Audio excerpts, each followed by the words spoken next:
마태복음 26장 36절에서 46절까지의 말씀. 네.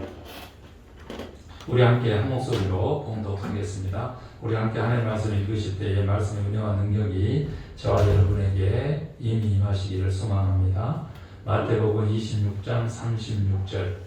이에 예수께서 제자들과 함께 겟세마네라 하는 곳에 이르러 제자들에게 이르시되 내가 저기 가서 기도할 동안에 너희는 여기 앉아 있으라 하시고 베드로와 세베대의 두 아들을 데리고 가실새 고민하고 슬퍼하사 이에 말씀하시되 내 마음이 매우 고민하여 죽게 되었으니 너희는 여기 머물러 나와 함께 깨어 있으라 하시고 조금 나아가사 얼굴을 땅에 대시고 엎드려 기도하여 이르시되 내 아버지여 만일 할만하시거든 이 잔을 내게서 지나가게 하옵소서. 그러나 나의 원대로 마시옵고 아버지의 원대로 하옵소서 하시고 제자들에게 오사 그 지은 것을 보시고 베드로에게 말씀하시되 그 자는 것을 보시고 죄송합니다. 너희가 나와 함께 한 시간도 이렇게 깨어 있을 수 없거냐. 시험에 들지 않게 깨어 기도하라. 마음에는 원이로되 육신이 약하도다 하시고 다시 두 번째 나아가 기도하여 이르시되 내 아버지여 만일 내가 마시지 않고는 이 잔이 내게서 지나갈 수 없거든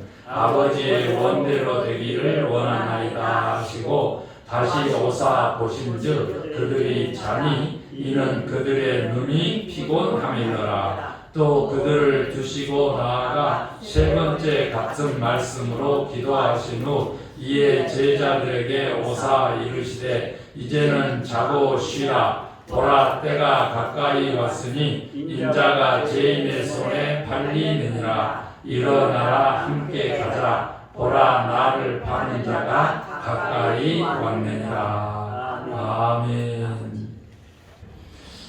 말 그대로 겟세마네 동산입니다. 마지막. 그리고 아시다시피 제자들 다 데리고 갔는데 몇 명이었을까요? 가룟 유다는 빠지고 11명이었죠. 그리고 일정한 거리를 두고 제자들 보고 여기서 기도하라고 했어요. 그리고 보니까 다시 세 분의 수제자들을 항시 주님이 이 제자들을 데리고 죽은 자도 살리고 변화산에도 오르셔서 스스로 자신의 변형체도 보여주시고 그때의 그 변형체가 지금 내일 모레 주일날 주실 그 부활의 개념하고도 일맥상통하니까 기억하면 너무 좋은데 그런 중요한 자리였다는 거죠. 그러니까 하나님께서 친히 임재하시는 그런 자리였다는 거죠. 그렇기 때문에 겟세마네 동산 기도를 가면서 세 제자를 구별해서 데리고 간 것만 해도 그만큼 그런 지금 성서에 표현된 세 제자를 구별시켰던 바로 그 장면을 보면 오늘 지금 겟세마네 기도는 엄청 중요하고 하나님이 지금 함께 하시는구나 이것을 금세 느낄 수가 있죠. 그런데 가서 세 제자들이 누구 계세요? 베드로, 야고보, 요한입니다. 세베대의 두 아들로만 표현했지만 야고보, 요한, 베드로, 야고보, 요한 이 말 그대로 수제자에 해당되는 이들을 이제 데리고 가서 내 속 얘기를 하는 거죠. 심히 고민하여 죽게 되었다. 내 마음이. 아니 마음이 생명이 있나? 이것만 보더라도 알 수 있죠? 심히 고민하여 마음하고 여기 마음으로 번역됐지만 생각하고 고민했으니까 생각하고 그 다음에 여기 죽게 되었다라고 했었을 때 영혼, 생명하고 다 같이 간다니까요. 이 단어 하나를 모르고 우리가 신앙생활을 하기 때문에 육체 따로 영혼 따로 right? 그 다음에 생각 따로 마음 따로 그 다음에 영혼 따로 이렇게 생각하고 예수를 믿는 사람들이 많고 이렇게 교회에서 가르치니까 목회자가 바르게 안 가르쳐지니까 생각이 마귀 자식이 되고 생각이 세상 사람보다 더 세상 사람 같은 어둠의 자식이 돼 있는데 몸은 여기 와 있는 거예요. 교회에. 그리고 자기의 영혼은 믿습니다라고 할렐루야 하고 그 다음에 이렇게 예배에 앉아있다고 하면 내 영혼은 살 줄 아는 거예요. 그렇게 가르쳤으니까 그걸 믿음이라고 아니에요. 믿음이 그거였다 그러면 주님이 결코 이렇게 하시지 않을 거라. 그렇게 생명이 온 거라 그러면 이렇게 하시지 않았을 거라. 그리고 내 마음이 이렇게 범인하여 심히 고민하고 아파서 죽게 되었다. 살 수 없게 되었다. 그러니까 나를 위해서 기도해달라. 이런 표현을 쓰시지 않죠. 그래서 그 주님이 친히 표현하신 거잖아요. 당신의 마음을. 그러니까 우리가 영혼을 인식할 때, 우리의 마음을 인식할 때, 생각을 인식할 때, 그리고 삶을 살아나갈 육체까지도 다 뭐예요? 영적인 것이다. 이렇게 봐야 돼요. 이래야지만 참된 영성이, 참된 믿음이 지금 우리들의 삶 가운데, 우리 가운데, 우리 속에 이렇게 임재한다. 이 밤에도 사실 그거 하나 깨달으면 너무 좋은데 놀라운 사건이 벌어지잖아요. 이렇게 하고 예수님이 가셨어. 그리고 마태복음 자세히 설명하죠. 이 잔을 내게서 뭐라 그래? 옮겨달라고 그러죠. 제라도 요청한 것을. 그런데 그렇게 아니 되면 내 뜻대로 마옵시고 아버지의 뜻대로 그랬잖아요. 그러면 예수님의 원래 뜻은 무엇이었을까요? 피하고 싶은 거죠. 이 잔을 피하고 싶은 거죠. 그 잔은 뭘까요? 예, 죽는 거죠. 십자가를 지시는 거죠. 그래서 예수님은 왜 심히 고민하여서 죽게 되었다 그랬을까를 더 거기 예수님의 그 표현, 그 마음을 더듬어서 살펴봤더니 이거예요. 하나님하고 하나님이시니까 인류 구원에 대한 약속의 메시아의 길이 있잖아요. 다 예정되어 있거든. 그 계시, 그 예언의 그 길을, 그 구속사적인 그 길을 가려고 이렇게 하지만 왜 고민되었어? 십자가에 못 박혔으니까 죽는 게 고민됐다고? 아니요. 우리가 살펴보면, 전체적으로 살펴보면 너무나 적극적이고 자발적인 십자가 지습니다. 이렇게 결론을 내릴 수밖에 없는 부분이 곳곳이 숨어 있어요. 예를 들면 십자가 위에서 어제 돌아가신 마지막 말씀을 보셨지만 다 이루었다 하셨잖아요. 다 이루었다. 그랬으니까 결국은 자발성을 더 드러낸다는 거잖아요. 그러니까 그렇게 그대로 지금 가는 거예요. 그런데 왜 이 잔을 내게서 옮겨주십시오. 옛날에는 물리쳐 주십시오 그랬는데 좀 옮겨주십시오. 그렇게 표현한단 말이에요. 그런데 내 뜻대로 마시고 아우 뜻대로 그러니까 내 뜻은 옮겨주십시오. 기도야 10줄 나와 있잖아요. 그 아버지의 뜻대로 지금 이렇게 하라는 거예요. 그런데 왜 심히 고민했을까? 그 얘기 하려다가 제가 지금 왜 심히 그렇게 죽기까지 고민되셨을까? 그러니까 나를 위해서 기도해달라고 기도를 부탁하셨을까? 이라고 보면요. 이거죠. 내가 과연 십자가에서 달려서 피 흘리고 죄의 삭을 치우러서 옆구리에 창 받고 물 한 방울도 남지 않게 다 쏟아붓는다고 해서 못 박히고 과연 제자들이 이것이 구원의 길이고 메시아의 길인 줄 알까라고 하는 의문이 들었을 것 같아요. 1인칭 참여자 시점으로 가서 예수님의 그 마음을 살펴서 질문을 하니까 아니 다 계획이 돼 있고 가셔야 되는데 왜 겟세마네 동산에서 그렇게 땀방울이 핏방울 되도록 지금 다른 복음서에 보면요 그렇게 기도하셨을까? 이런 의문이 들잖아요. 그리고 실제로 마태복음을 살펴서 봤더니 진짜 고민해서 죽게 됐다니 무엇이 고민이었냐? 그래서 살펴봤더니 우리가 과연 이 메시아의 길, 이것이 참된 메시아의 삶, 이것이 인류가 살 구원의 길, 이것을 알 거냐고 말이죠. 거기에 대한 의문이 있었던 거죠. 그게 실제로 오늘날에도 똑같은 거예요. 지금 아마도 저 김 목사가 믿고 있는 바로 그 믿음과 구원의 길, 그 구원의 개념하고 다른 사람들이 지금 믿고 있는 그 믿음과 구원의 개념이 많이 다른 것을 느끼거든요. 똑같은 사람인데 왜 이렇게 다르고 똑같은 말씀인데 왜 이렇게 다르게 인식을 할까? 원인이 무엇일까? 여기 깊이 지금 고민을 지금 하고 있는 것이거든요. 우리가 주님의 고난을 하면 십자가로 얘기가 돼야지 느닷없이 무슨 겟세마네 동산이 진짜 주님의 고난이냐? 여러분 누구도 그렇게 생각할 거예요. 오늘 5번째 지금 마지막 주님의 고난 5번째인데 이게 뭐냐 그거예요. 진짜 아픈 것이. 그래서 그걸 좀 살펴봤더니 기도하고 그러고 왔잖아요.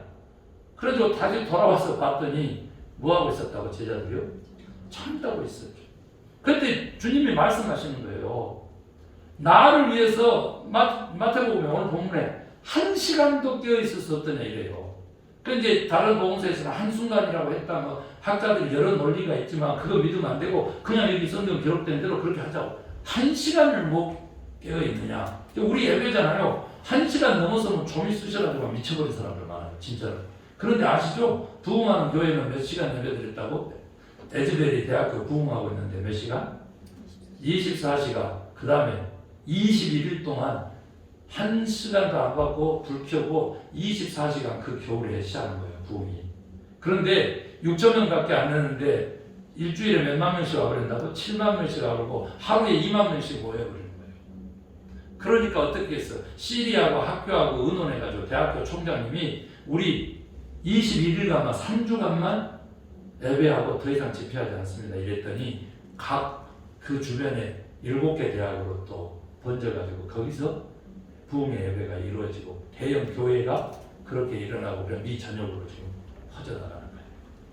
너무 놀라워요. 그런데 이것은 제가 말했다시피 그 말레이시아 미국에서 거기서 교육받고요. 박사를 받고 말레이시아 갔다가 거기서 교수하던 사람이 기도 도중에 하나님이 에즈베리 대학으로 가라 그래가지고 여기 와가지고 2년 동안요 교환 교수로 왔는데 아예 보따리 싸고 온 거예요. 그러니까 거기 말레이시아에서 교수로 잘 나가고 있는 교수 부부가 미국에 그것도 와가지고 에즈베리 대학에 여기로 와가지고 따로 뭐 이렇게 막 강의하고 이런 것도 아니에요.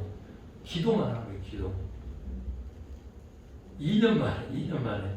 그것도 기도를 그냥 하는 게 아니고 샌드위치맨이라는 별명이 있어요. 2년 동안 미국에서 대학교 교수가 앞뒤로 회개하라. 그리고 예수가 당신을 사랑한다. 요것을 샌드위치 여기다 써서 그걸 붙이고 피켓 들고 그러고 교수가 지금 장로님 그렇게 연세될 거예요. 그리고 날이면 날마다 나가서 그 기도한 거예요. 그분의 교수님의 2년 기도가 응답돼가지고 에즈베리 부흥이 나가는 거예요. 그래서 어떻게 연관성을 잇는다 이걸 봤더니 찾아봤더니 하나님은 당신을 사랑합니다. 라고 하는 그 사랑을 여러분이 체험하지 않고 이 기독교 대학에 이 신학교에 와서 주의 점이 되겠다고 어림없습니다. 하나님의 사랑을 발견하세요. 그리고 그 젊은 목사가 청바지 입고 와서 넥타이도 안 메고 설교하고 갔는데 진짜 19명이라고 19명. 다른 사람은 뭐 30년 가까이도 됐다는데 아니요. 19명으로 카운트가 정식으로 됐습니다. 역사니까 그 기록을 하잖아요. 19명이 나눠서 기도하는데 성령이 막 성령. 그래서 찬양이 터지고 그 다음에 이제 중요한 것은 왜 19명이 채플 예배 시간 끝나가지고 다 좀 공부하러 수업에 가야 되는데 내 친구가 왜 안 왔어? 이거 봐라 어디서 뭐하지? 친구 찾아서 와서 보니까 거기서 완전히 성령의 역사가 일어나는 거예요. 그러니까 그냥 학생들이 모여들기 시작해가지고 그냥 10시부터 시작된 그 예배가 그냥 하루를 꼬박 다 남기는데 그냥 그날 저녁에 가기 전에 학생들이 전체 강당이 꽉 찼는데 그날 밤에 떠날 줄을 모르는 거예요. 왜? 그 19명 중에서 한 남자 학생이 나와서 마이크를 잡고 간증을 하는 거예요. 그런데 그 간증이 바로 회개였다. 회개. 내가 이렇게 살았습니다.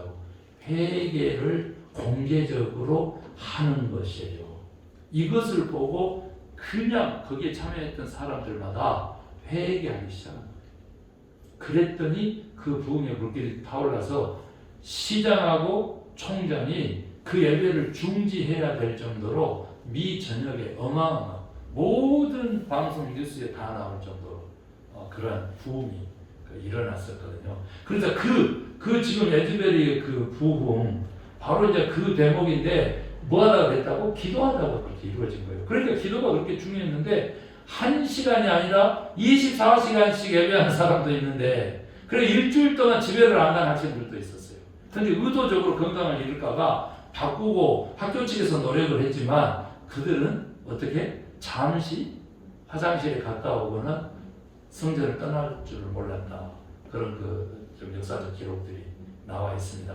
그런데 제자들에게 주님이 친히 기도를 부탁했는데 1시간 동안 기도를 하고 있었다 없었다?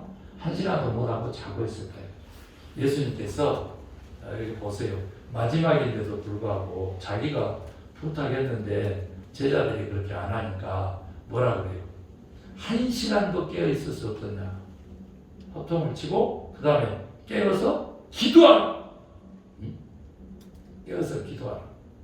그렇게 얘기했죠. 여기서 이제 호통을 치거죠. 깨다. 깨어 있었습니다. 이것이요 영어로 표현하면 그게 무슨 뜻인지 잘 알아요. 그래서 일어나라면 잠깨 그러면 뭐라 그래요? wake up이라 그러잖아요. 그런데 여기서는 그것도 뜻 쓰지 않아요. wake up 이랬을 것 같은데 watch. 이게 지금 우리의 깨다라고 하는 개념을 바꿀 수가 있어요. 워치가 뭐예요? 시계? 시계로도 번역이 되고 그 다음에 또 뭐예요? 망 보는 거. 전망하는 거예요. 워치미 그러면 뭐예요? 나를 주목해서 보라는 거예요. 그러니까 기도가 깨어있는 기도는 뭐냐 그러면 우리가 주님을 하나님을 주목해서 보는 거예요. 그 기도를 얘기하는 거예요. 깨어라 라고 했었을 때 우리가 나한테 주목하는 것이 아니라 누구에게 주목하라고? 기도를 들으시는 바로 하나님께 주목하라는 거예요. 그게 깨어있으라는 의미도 되지만 그러니까 무슨 말이에요? 하나님 쳐다보고 있어. 하나님 주목해서 바라봐. 깨어있으란 말은 그거예요. 그런데 깨어서 기도하라. 깨어있어 기도하라. 이런 지금 표현으로 되는 것은 뭐냐면 하나님을 주목하여 바라보는 그 기도를 드리라 이런 얘기예요. 그런데 어쨌다는 거예요? 눈을 감아버렸다는 거죠.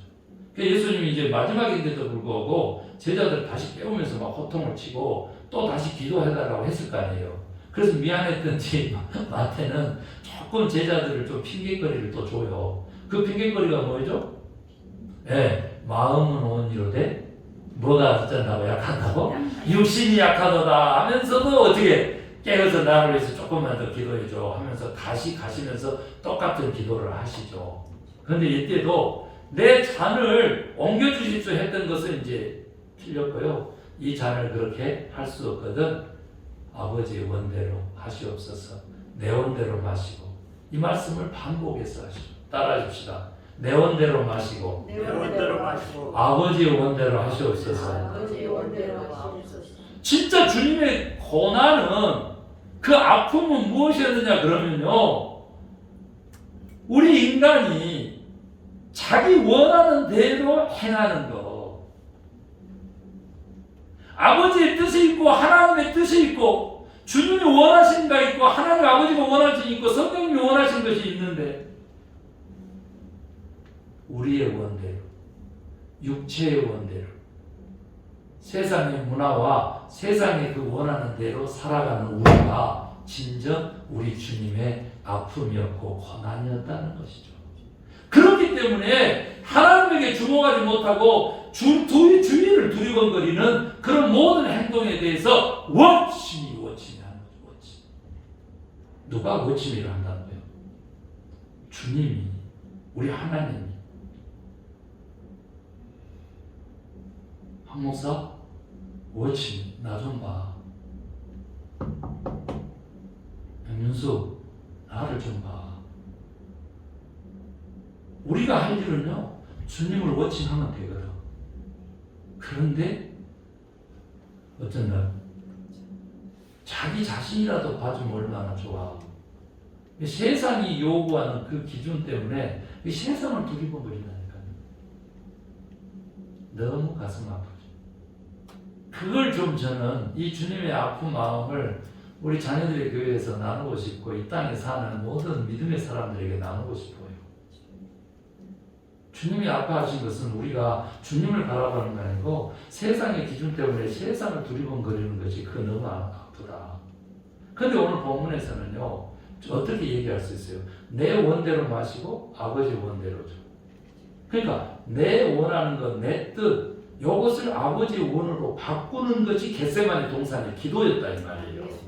그러면 주님은 기꺼이 채찍맞고 침뱉음 당하고 가시면류관 쓰고 조롱당하고 그리고 어떻게 못 박히시고 기꺼이 십자가에 못 박혀서 그 6시간 동안의 그 모든 아픔과 통증과 고난을 다 견디고도 남으셨다 이 말이에요. 무엇이? 하나님의 뜻이 이 모든 고난을 견디고도 남는다 이 말이에요. 하나님의 원대로 가면 왜? 죽어도 다시 살 것이기 때문에. 죽어도 살아. 그런데 이깟 무슨 무슨 세상의 기준이 중요하다고 세상을 두리번거리면서 거기에 맞춰서 사냐고. 그게 그렇게 가슴 아픈지를 아느냐는 거죠. 그것을 깨닫는 자에게 이번에 십자가의 그 구원의 죽으심과 부활이 의미 있어질 줄로 저는 그렇게 믿습니다. 네. 그래서 저는 오늘 이대로 그냥 이것만 깨달으면 되는 줄로 좀 알았죠? 그런데 아니에요. 성경을 66권 제가 한 40년 가르치고 연구하다 보니까 주님이 가르쳐 주신 하나님의 뜻을 분별하는 세 가지 기준을 하나님이 우리에게 주셨다 그 말이에요. 이미 들으셨더라도 한 번 더 이 시간 이 하나님의 뜻을 분별하는 세 가지 기준을 우리 주님이 여러분에게 말씀드리고자 하니까 좀 들어주세요. 왜? 내 뜻은 내가 알겠는데 아버지의 뜻, 우리 주님의 뜻, 하나님의 뜻은 무엇입니까? 그것을 발견해야 되는 게 맞잖아요. 그런데 우리는 알죠. 예수님이 친히 가르쳐줘서 하나님의 유일하게 남겨준, 지금 이 시대에 남겨준 하나님의 뜻은 뭡니까? 따라합시다. 서로 사랑. 서로 사랑. 일반적인 사랑이 아니에요. 서로 사랑이에요. 교회 내에서도 서로 사랑. 교회와 밖에 세상 사람들에게도 어떻게 서로 사랑으로 그렇게 표현해요. 왜 그래요? 적은 소자에게 한 것이 곧 누구에게 한 것이라 그랬어. 나에게 한 것이라고 누가 말씀하셨어요? 주님이 말씀하셨어요. 그러면 다른 말을 바꾸면 뭐예요? 세상 사람에게, 약한 사람에게, 힘없는 사람에게, 병든 사람에게, 가난한 사람에게, 아픈 사람에게 하는 것이 곧 주님에게 한 거예요. 진짜 나와. 실제로 예수님이 친히 설명해요. 우리가 언제 주님이 배고팠을 때 배부르게 먹였고 주님이 헐벗었을 때 입혔습니까? 주님이 갇혔을 때 우리가 언제 감옥에까지 신방했습니까? 아니지 않습니까? 그랬더니 주님이 뭐라 그런다? 적은 소자에게 한 것이 곧 나에게 한 것이다. 그런 주님을 인격적으로 만나고 그런 주님을 알진데 우리의 유일하게 남은 하나님의 뜻은 뭐라고요? 일방적 사랑이 아니고 서로 사랑이야. 이 점들을 보세요. 제가 늘 얘기하잖아요. 우리 교회는 이거 배워야 돼. 다른 교회는 안 가르쳐줘. 그러니까. 요 컵에 물이 넘치는 것이 뭐라 그랬어요? 하나님의 사랑이 가득 찬 것은 뭐라 그랬어요? 하나님의 공의. 세상적으로 하면 정의가 가득 차서 넘쳐나는 것이 많이 누구의 사랑? 하나님의 사랑. 정의 없고 공의 없고 옳은 것 없는 맹목적인 사랑은 기독교의 사랑이 아니다? 아닙니다. 우리가 이룬 것이 7번 용서라 그러면요 무한대의 용서잖아요. 그 용서를 왜 하는 거예요? 하나님의 공의의 성품을 만족시키기 위해서 하는 거예요. 착각을 하고 있어요. 십자가? 제가 늘 얘기하잖아요. 희생, 사랑 그렇잖아요. 용서 그렇게만 상징하잖아요. 그런데 우리는 뭘 봐야 된다고? 희생과 사랑과 용서로 드러나 상징되는 십자가 뒤에 왜 하나님이 하나님의 아들이 죽었어야만 하느냐. 거기에 대한 질문을 던지고 그 해답을 들어야 되는데 뭐 때문에 그런다고요? 하나님의 공의의 성품 때문에 그렇습니다. 죄 짓으면 값을 치러야 한다. 그래서 기독교는 용서의 종교지만 조금 전에 하나님의 공의의 성품도 우리가 버리지 않고 만족시켜야 하기 때문에 뭐가 요구된다고? 회개가 요구되는 거예요. 회개가. 그럼 우리가 7번씩 용서하라고 하는 것은 그 사람에게 마지막 회개의 기회까지도 주라는 뜻이요. 그러니까 똑같은 단어인데 그 속에 감춰진 하나님의 마음을 읽고 그것을 설교하고 그 은혜를 받아야 되는 거죠. 그래서 제가 시간 가니까 더는 얘기를 안 하지만 66권 전체로 봤을 때 하나님의 뜻은 서로 사랑 하나 남아있어요. 그런데 서로 사랑 전에 주님이 뭘 가르쳤어요? 하나님 사랑, 이웃 사랑 이것이 크고 첫째 되는 계명이라고 그랬죠? 그래서 10계명에 나와요. 그게 네 가지는 하나님 사랑. 하나님 사랑은 어떻게 한다고? 하나님 위에 다른 신 있게 하면 안 돼. 또 그 다음에 우상 숭배하면 안 돼. 그 우상이 뭐 손으로 만든 거든지 뭐든지 눈에 보이는 것과 하면 안 돼요. 그 다음에 안 보이는 것도 마찬가지고. 세 번째는 뭐예요? 망령되이 일컫지 말라고 하잖아. 하나님의 이름을. 그러니까 절대 할렐루야 마지막에 야가 야훼 여호와 하나님의 다른 이름 야훼거든요. 같은 뜻이에요. 근데 그 야훼 하나님의 줄임말 야훼예요. 그 할렐루야가. 그래서 그 야훼 하나님 여호와 하나님은 어디에 썼느냐 그러면 출애굽 이후에 썼다고. 그 전에 하나님은 엘사다이, 엘로임, 엘리 이렇게 불렀어요. 하나님을. 그 다 그 뜻은 뭐예요? 한 분 유일하신 유아독존하신 말 그대로 다른 표현으로 하면 이슬람 쪽으로 하면 알라 오직 그런 뜻이에요. 그러니까 한 분 하나님 이름은 다른 신 없게 하고 우상 숭배하지 말고 여호와 이름을 막는데 일컫지 말라 그러잖아. 그러니까 막 농담 까먹게 하면서 할렐루야 이러면 안 되고 구원의 역사로 볼 수 있고 생명의 역사로 볼 수 있을 때 할렐루야 하세요. 그러면 어떻게 하면 아멘 하고 따르는 게 맞다고요. 그 말에 동의합니다. 진심으로 그렇게 되기를 원합니다. 그렇게 이제 가는 거죠. 이게 은혜예요. 이것은 잊어버리지 않고 써야지 그렇게 된다는 말이죠. 그런데 어찌됐든 지금 할렐루야, 아멘 뭐 이런 것도 중요하지만 더 중요한 것은 이 공의의 성품 십자가, 그것이 다시 사랑으로, 하나님의 뜻으로, 그 다음에 다시 하나님 사랑하고, 그 다음에 뭐 사랑? 이웃 사랑으로 가잖아요. 이웃 사랑은 5계명부터 10계명까지 어제도 했으니까 생략하겠어요. 이웃 사랑이.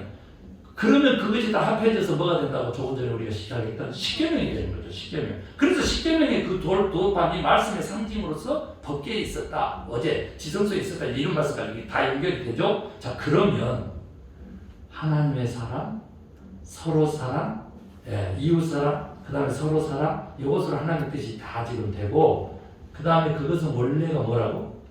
말씀이다. 이렇게 보면 돼요. 그래서 이 말씀에 나타난 하나님의 뜻을 분별하는 세 가지 기준이 있더라 이 말이죠. 그래서 그것을 지금 설명하려고 해요. 왜? 우리가 서로 사랑으로 표현되지 못한 하나님의 뜻을 찾는 기도가 있기 때문에, 삶이 있기 때문에. 그래서 첫 번째가 뭐냐 그러면요, 진리의 기준이라고 하겠습니다. 여러분, 우리 기독교는 하나님의 뜻을 분별하는 성경의 기준을 받았는데 첫 번째가 뭐라고? 진리의 기준이에요. 주님이 뭐라 그랬어요?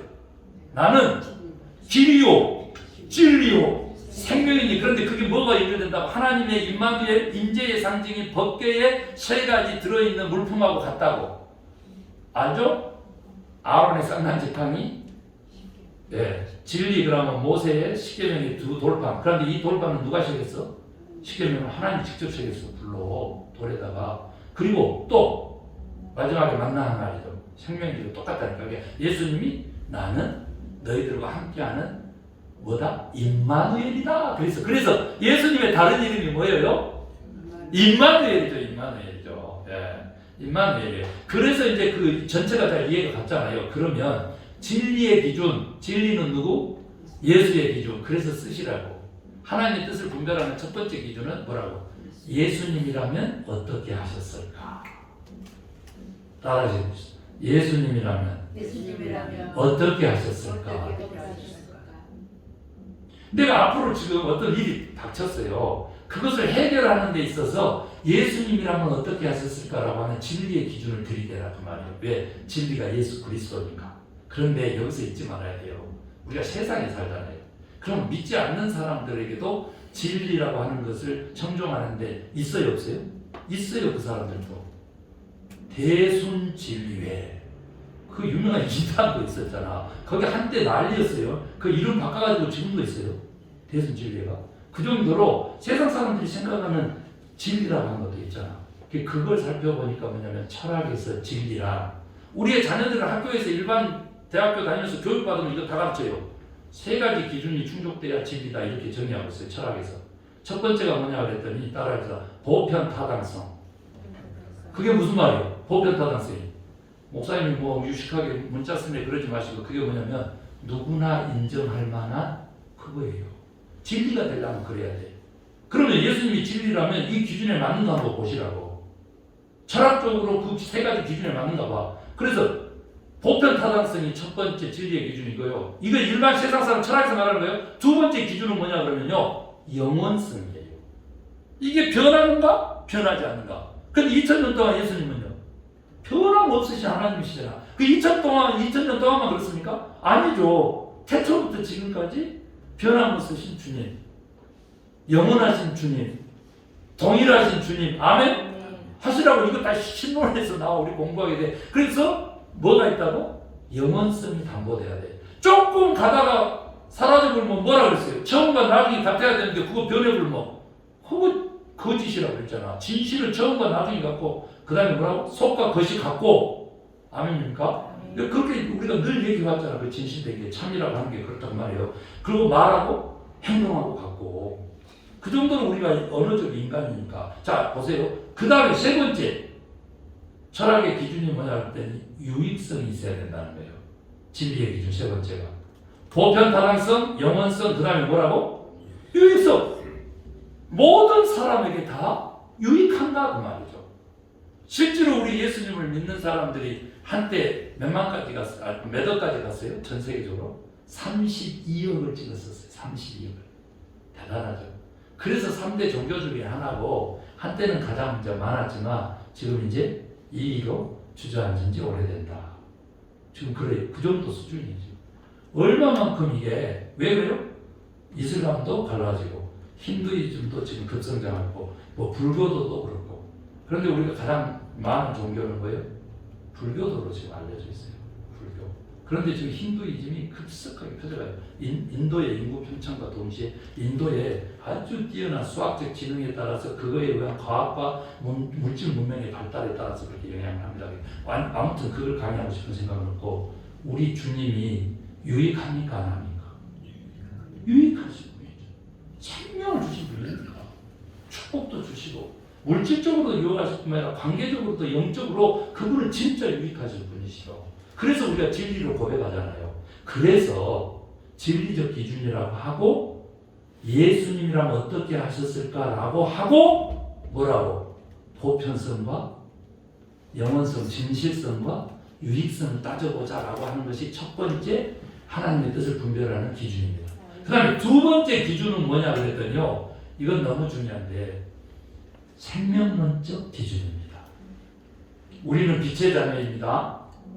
빛이 없으면 생명이 유지됩니까? 유지되지 않습니까? 유지되지 않습니다.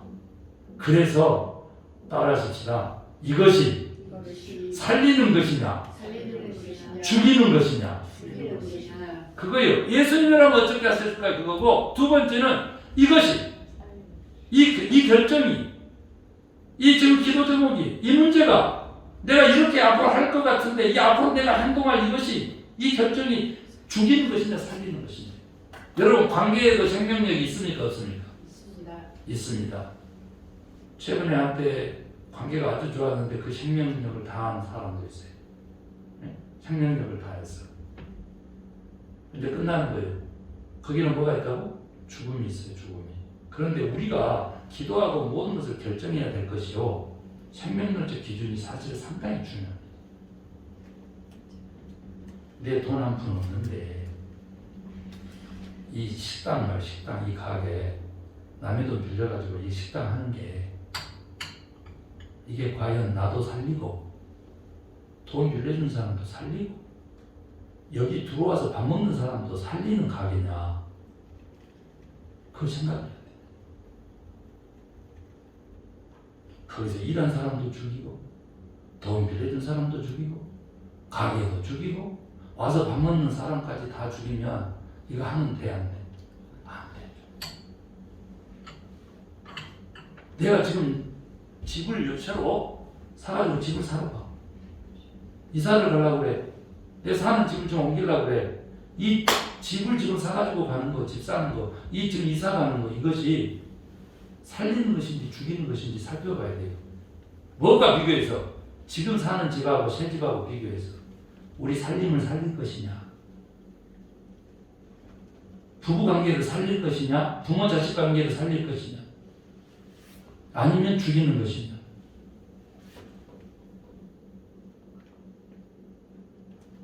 내 모아둔 내 재산도 죽일 수 있냐 없냐. 이걸 안 하니까 아파트 사가지고 지금 영끌족들 지금 다 빚더미 안 돼가지고 다 죽는 소리 해가지고요. 이사 가는 거 하나가 내 살림 전체를 들어먹을 수도 있다는 사실을 생각하면서 살릴지 죽이는 것인지 물어봐 이거예요. 누구한테? 하나님에게 물어봐야지. 그러면 내가 지금 빚을 내야만, 아니 남의 돈을 돌라다가 몰래 그걸 집어여야만 더 넓은 데 가서 살 수 있다고 하면 그 남의 돈 돌른 그 사람하고 관계가 끊어질 수 있잖아. 그러면 안 되지. 세 번째 기준이 있어요. 세 번째 기준이 죽이는 거냐 살리는 거냐 생명론적 기준이 있었다면요. 세 번째 따라하십시오. 공동체적 기준. 공동체적 기준. 이것은 너무 중요한데 따라 한번 해봐요. 뭔지. 나 말고 다른 사람도 위하는 것이냐. 아멘 하시고. 나도 좋고 누이 좋고 매부 좋고 그럴 뿐만 아니라 모든 사람도 매부도 아니고 누이도 아니어도 좋게 하는 일인가를 생각해야 돼. 그러니까 사실은 나 말고 했더니 다들 싫어해가지고 따라합시다. 한번 내가 고치려고 그래. 나는 이렇게 받았는데 자꾸 듣는 사람이 좀 고치세요 해서 좀 고치려고 그래요. 따라해요. 얼마나 멋진가 봐요. 나뿐 아니라 따라해봐. 나뿐 아니라 다른 사람도 유익한 것이냐. 아멘. 위하는 것이냐. 나뿐 아니라 다른 사람도 위하는 것이냐. 그 기준으로 보면 돼요. 이 식당이, 이 집이, 이 사업체가 지금 내가 이 사고자 하는 이 물건이 나 말고 아니 죄송합니다. 말고 그러니까 안 되는데 나 포함해가지고 나뿐 아니라 다른 사람도 살리는 것이냐. 그 질문하라는 거예요. 그게 뭐라고? 공동체적 기준이라는 거. 무엇을 위한? 하나님의 뜻을 분별하기 위하여. 이것은 너무나 중요한 가르침이어서 사실은 1분이나 5분짜리 짤로 잘라서 내가 쓸 수 있도록 그렇게 제가 사실 오늘 설교를 했어야 되는데 나중에 따로 하나님의 뜻을 분별하는 3가지 기준 하기로 하고 오늘 내 뜻 말고 아버지의 뜻대로 그렇게 순종했던 예수님 한시도 깨어있을 수 없더냐라고 얘기하면서 아버지의 뜻은 아버지를 받아가는 건데 그래서 성경에 나오죠. 얼굴을 구하면 하나님이 뭐가 따라온다 그랬어요? 손이 따라와. 아멘 하시기 바랍니다. 우리는 하나님의 손만 구하는데 그래서 뭐 달라고만 하고 하나님의 능력만 구하는데 하나님의 얼굴 구할 때 어떻게 한다고? 하나님 사랑해요. 하나님의 얼굴을 구하기만 하면 능력 많으신 죽은 자도 살리신 하나님의 손길이 따라오신다. 어마어마한 능력과 축복이 따라오는 거예요. 우리는 그걸 지키자 그 말이죠. 왜? 오늘 깨어서 기도하라고 하신 그 말씀은 내 뜻을 죽이고 내 자아를 죽이고 내 욕망을 죽이고 세상의 기준을 벗어나서 하나님을 바라보며 아버지의 뜻을 쫓아야 되겠으니 어떻게? 진리의 기준 가지고 생명론적 기준 가지고 공동체적 기준 가지고. 아멘입니까? 예수님이라면 어떻게 하셨을까? 살리는 것이냐 죽이는 것이냐 나뿐 아니라 다른 사람을 위하는 것이냐 이 분명한 기준을 가지고 여러분 기도하시기 바랍니다. 결정하시기 바랍니다. 선택하시기 바랍니다. 행하시기 바랍니다. 그러면 주님이 역사하시는 놀라운 능력이 나타난다. 아멘입니까? 그렇게 부흥하고 부활 신앙으로 살아가는 저 여러분 되십시오. 기도하겠습니다. 하나님 감사합니다. 오늘 우리에게 귀한 말씀 주셨습니다. 이 시간 바로 기도하는 것은 우리의 기도를 들어 주시옵소서. 내 뜻이 아니라 하나님 아버지의 뜻이 이루어지기를 소망합니다. 그래서 주님이 가르쳐준 기대로 아버지의 뜻이 하늘에서 같이 땅에서도 이루어지게 하소서. 이 땅에 하나님의 뜻을 이루는 도구가 우리가 되기를 소망합니다. 자녀들의 교회가 되기를 소망합니다. 하나님 여기 교회에서 맡은 직분이 권력이 된 자 있거든 회개하게 하시고 또 그 직분에 따른 책임을 방기한 자들이 있거든 회개하게 하셔서 바로 섬김의 권위로 바르게 책망과 바르게 함과 의로 교육하기에 유익한 말씀으로 사역하는 우리 모두가 되게 하여 주시옵소서. 오늘도 우리와 함께 가셔서 귀한 깨닫는 은혜 주심을 진심으로 감사하고 진리 되신 예수 그리스도의 이름으로 간절히 기도 올리옵나이다. 아멘. 감사합니다.